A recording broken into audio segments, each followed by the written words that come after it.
अगर आप जीवन भर स्वस्थ रहना चाहते हैं तो अपने आटे में बस ये चीज़ें मिला दीजिए।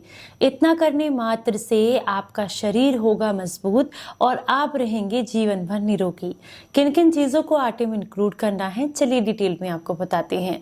उम्मीद करती हूँ आज की जानकारी आपको बेहद पसंद आएगी। अच्छी लगे तो मुझे अप्रिशिएट करने के लिए आज के इस वीडियो को लाइक, कमेंट और शेयर ज़रूर कीजिएगा।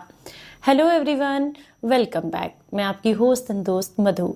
आज हम बात करेंगे एक ऐसे आटे के बारे में जिसे आप बहुत आसानी से अपने घर पर तैयार करवा सकते हैं और इसके मैक्सिमम बेनिफिट्स ले सकते हैं। आटा हमारी दिनचर्या का एक महत्वपूर्ण हिस्सा है। अगर ये सही कर देते हैं हम तो अपनी दिनचर्या में ऐड किए जाने वाली जितनी भी चीज़ें हैं उनके मैक्सिमम बेनिफिट्स हम ले सकते हैं। लेकिन आपको बता दूं क्या होता है ना, मार्केट में भी मल्टीग्रेन आटा मिलता है। उसे अगर आप इस्तेमाल करते हैं, जो कि मेरे पास काफ़ी सारे सवाल इससे रिलेटेड भी आते हैं कि क्या मार्केट वाला मल्टीग्रेन आटा हम इस्तेमाल कर सकते हैं? बिल्कुल भी नहीं, क्योंकि उसमें जो भी चीज़ें इंक्लूड की गई हैं वो आपके सामने नहीं इंक्लूड की गई हैं। यहाँ जो चीज़ें आप इंक्लूड करेंगे वो अपनी आंखों के सामने करेंगे, तो इसीलिए आप अपने घर पर ही इस आटे को बनाकर तैयार करेंगे। सबसे पहली और सबसे ज़रूरी एडवाइस यही है कि एक अनाज को एक समय पर खाया जाए, तभी वो बेहतर तरीके से परिणाम देता है और अच्छे से डाइजेस्ट भी होता है। ये सभी के लिए ज़रूरी है, पर ऐसा कर पाना कई बार बहुत मुश्किल होता है। बिजी शेड्यूल की वजह से सब लोग सोचते हैं कि सारी चीज़ें बस एक ही चीज़ में मिल जाएं ताकि अलग अलग झंझट ना करना पड़े, तो इसलिए मैं ये ऑप्शन आपके साथ शेयर कर रही हूँ। दूसरा ये कि कुछ लोगों को जो गेहूँ है उसके आटा खाने की इतनी आदत हो जाती है कि अगर उनसे आप कहें कि ये आटा चेंज करके दीजिए पूरा का पूरा, तो वो नहीं कर पाते हैं जल्दी से। तो इसलिए अगर आप इस तरीके का आटा जो मैं आपको बताने वाली हूँ इसको थोड़ी थोड़ी मात्रा में भी इंक्लूड करते हैं चीज़ों को, तो इससे आपका टेस्ट इनहेंस होता है और धीरे धीरे आपको इसको खाने की आदत पड़ती है। जब आप इसको खाने की आदत पड़ जाती है तो उसके बाद आप अपने जितने भी इंग्रेडिएंट मैं आपको बताऊंगी इन्हें सेपरेट करके अलग अलग एक एक हफ्ते के लिए ट्राई कर सकते हैं। इससे आपको मैक्सिमम बेनिफिट्स मिलेंगे। ये वो जरूरी पॉइंट्स थे जो बताना जरूरी था। चलिए अब समझते हैं ये कि आटा को किस तरीके से बनाकर तैयार करना है। सबसे पहले आपने क्या करना है, आपको लेनी है 10 किलो की मात्रा में गेहूं, क्योंकि गेहूं ज्यादा इस्तेमाल कर रहे हैं हम इसमें ताकि आप अपने टेस्ट को इनहेंस कर सकें। ऐसा नहीं है कि गेहूं में फाइबर नहीं होता, लेकिन औरों के कंपैरिजन में जितने भी मोटे अनाज हैं उनके कंपैरिजन में इसमें थोड़ा कम फाइबर होता है, इसीलिए हम इसको अवॉइड करना पसंद करते हैं। तो यहाँ पर आपने 10 किलो गेहूं लेनी है। अगली जो चीज आप इस्तेमाल करेंगे यहाँ पर वो है नाचनी, जिसे रागी भी कहा जाता है। बहुत आसानी से मिल जाती है, कैल्शियम से भरपूर होती है।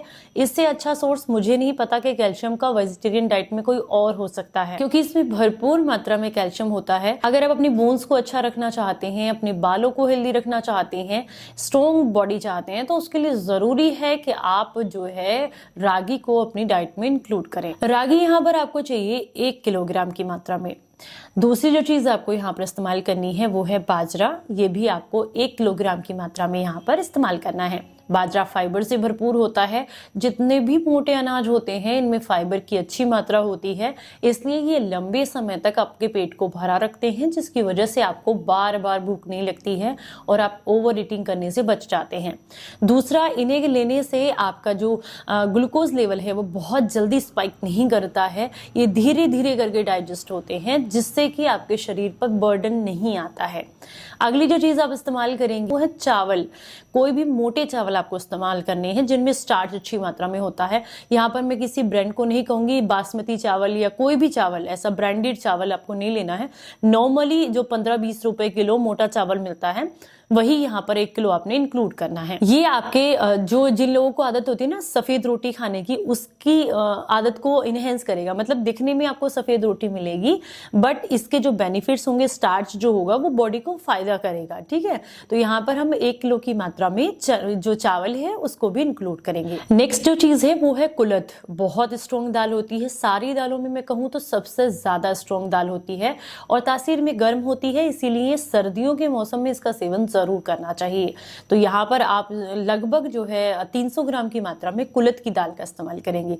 300 ग्राम कुलथ की दाल, ये आपके शरीर को मजबूत भी करेगी, साथ में किडनी को डिटॉक्स करने और मजबूत बनाने और यूरिन से रिलेटेड समस्याओं को दूर करने में मदद करती है। साबुत उड़द जो होते हैं वो आपने यहाँ पर इस्तेमाल करने हैं, ये आप 200 ग्राम की मात्रा में लेंगे।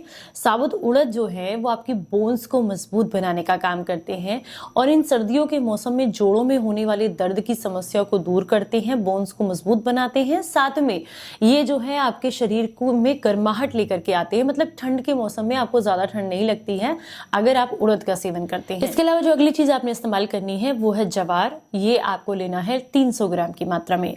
जवार जो है ग्लूटेन फ्री होता है और आपके डाइजेशन के लिए बहुत अच्छा है, गट हेल्थ के लिए बहुत अच्छा होता है।